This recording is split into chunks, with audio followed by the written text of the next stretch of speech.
Isang nakakalungkot na balita no para sa mga Japanese boxing fans dahil ngayong araw lamang ay kinumpirma na ng Taken Promotion na itong si Sutsumi ay literal po nawala na sa elite category ng Japanese boxing.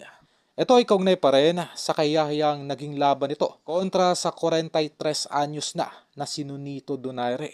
Na kung saan kung sakali nga po no na makabalik pa etong si Sutsumi pagkatapos ng kanyang maselan na operasyon, ito ay magiging isang regular fighter na lamang ng Japanese boxing scene. Ito ay kinumpirma din no, ng isa sa mga tagapagsalita ng Taken Promotion na kung saan ay kanila na pong ite-terminate yung posibleng kontrata nito sa nasabing promotion kung saan ay binigyan diin ng nasabing promotion na hindi sila makikipagsapalaran or mamumuhunan ng malaki dito kay Sutsumi na nagkaroon na ng matinding fracture. Ito yung pagkabasag no, ng kanyang ilong sa naging laban nito kay Nonito Donaire. Literal po no, na inilibing na nitong si Nonito Donaire ang mga pangarap nitong si Sutsumi. Mula po sa ating nakuhang impormasyon ay bukas po supposedly magkakaroon ng termination ng nasabing kontrata dito kay Sutsumi. Dahil sa mga oras na ito ay nasa ilalim po ng isang maselan na operasyon ang nasabing hapon.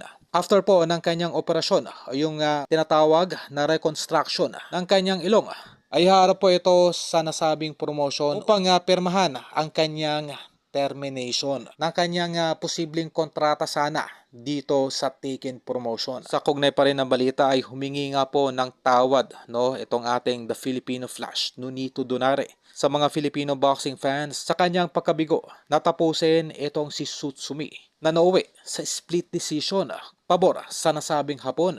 May pag-amin no dito sa kampo ni Nonito Donaire na nagkaroon nga ito ng problema sa kanyang stamina.